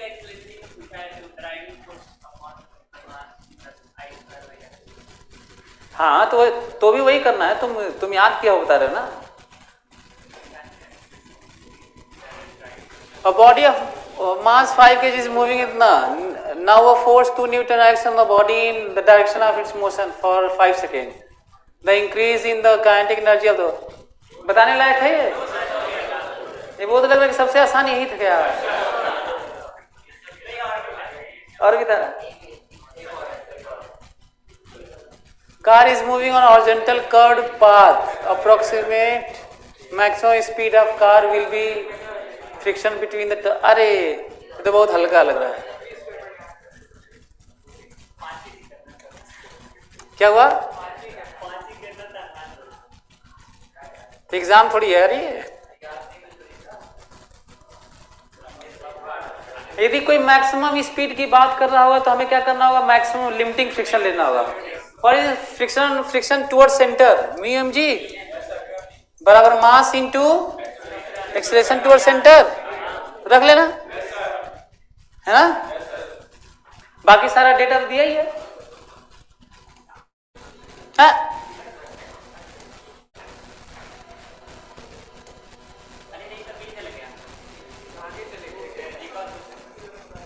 ये है,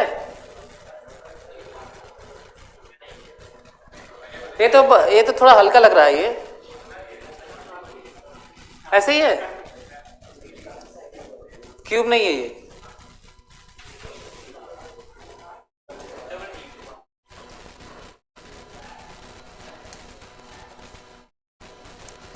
अच्छा ये देखो, जिस तरह का कई लोगों को ये थोड़ा कम समझ, वर्टिकल क्रॉस सेक्शन ना, कोई इस तरह का है, अब बहुत लंबा सा है तो आप देख नहीं पाएंगे कहीं से भी किसी जगह से, तो कह रहे कि ऐसे काट दीजिए फिर देखिए ना, तो सरफेस इस तरह का वर्टिकल में दिख रहा है, इसका मतलब ये है, ठीक है।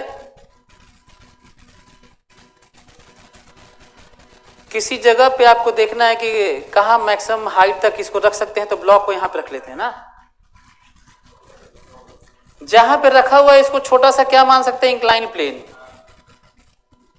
और ऐसे मानना ज्यादा अच्छा क्यों होता है, क्योंकि ये थीटा ही एक्स एक्सिस के साथ देता है, वही स्लोप हो जाता है, ठीक है। तो पहला कहें कि जो tan थीटा है ये dy बाई डी एक्स ही क्या देता है, tan थीटा, सही है। तो डिफरेंशिएट कर लेते हैं, dy बाई डी एक्स कितना देगा ये,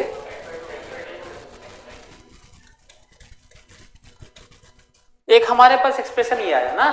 दूसरा सुनो, बात ये है न सरकने की ना सर, जस्ट मैक्सिमम हाइट, जितना ही ऊपर जाएंगे उतना ही सरकने वाला केस बनेगा, मैक्सिमम हाइट है। Limiting case, mg sin theta सरकाना चाहता है तो mg cos थीटा रोका होगा, उसके ऊपर जाने पे जानते हो क्या हो जाता है, उसके ऊपर यहां तक है, उसके ऊपर mg sin थीटा और बढ़ जाता है और mg cos थीटा और घट जाता है। लिमिटिंग केस है जब दोनों बराबर है, तो लिख दें नीचे सरकाने वाला कितना है और रोकने वाला कितना है, tan थीटा बराबर बताओ, म्यू दिया हुआ है तो म्यू यहां पे रख लोगे तो tan थीटा आ जाएगा, tan थीटा यहां पे रख दो x आ जाएगा, लेकिन x नहीं पूछा है ना, हाइट पूछा है, तो फिर x यहां पे रख लोगे तो y आ जाएगा। क्लियर। अच्छा, जिन बच्चों को, कई बच्चे ऐसे होंगे जिनको सोचना कि ये पता नहीं कहां कहां रखवा देते हैं, यही तो नहीं आता है, तो रख लेता हूं। म्यू कितना है, सही है, तो ये मैं रख लेता हूं ना,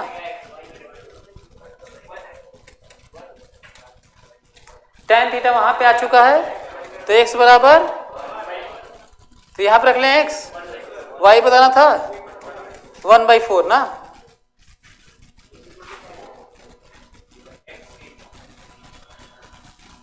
ठीक है।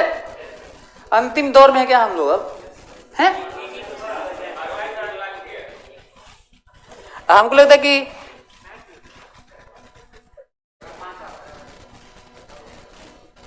अरे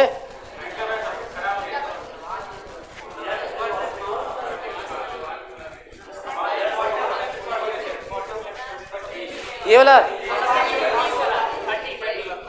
ये जो ड्रामा कर रहे तुम लोग, क्या माउस पे है,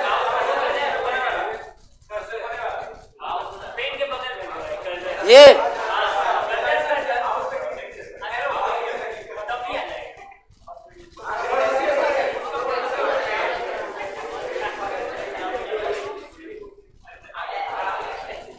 अरे बहुत तेज तरा रहे यार,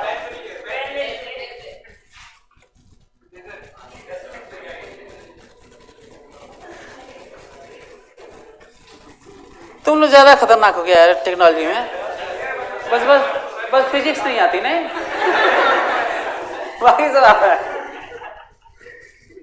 A particle is moving in a straight line such that its velocity is increasing at this.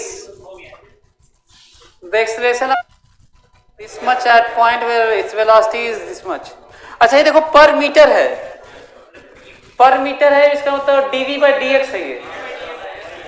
तो इसका एक्सेलरेशन कितना होता है? v dv/dx। सही है। इसको देखो कितना छोटा सा क्वेश्चन था। a को कह रहे हैं कि 25 n है ना, v दिए हैं 20 है, और रेट दिए हुए थे यही 5 है, तो कितना हो गया? आंसर आ गया। कितने लोग कर लिए थे? हाँ? तो आप लोग अच्छा, ये इससे क्या सीखने को मिल रहा था कि जब ये कुछ लिखा रहे ना, ये देखो ये नोटिस करने वाला पॉइंट था। जो बच्चे ये नोटिस नहीं किए होंगे तो फिर उनसे नहीं हुआ होगा, है ना। एक्सप्रेशन बताना था, और ये जनरल एक्सप्रेशन है। ये जब 1D में किसी के लॉन्ग चलते हैं तो ये जनरल एक्सप्रेशन होता है। तो आप लोगों को सीखने को मिला आज कुछ, बहुत कुछ। हाँ, अब हमको लगता है कि आप लोग, अच्छा याद है कि 25 में 20 करना है ना, इंटीजर वाले में नहीं करना है। इंटीजर वाले में आपको वो करना है जो आपको आएगा, और हमको लगता है कि 10 में 5 तो आ ही जाएगा। अब 50% नहीं आ रहा हो तो फिर तैयारी ही बेकार है। तो इसका मतलब 25 में 25 करना है, तब एक भी छोड़ना नहीं है। यदि कोई भी एक भी छोड़ा ना तो मैं तुमको नहीं छोड़ूंगा। चलिए, ओके, थैंक यू।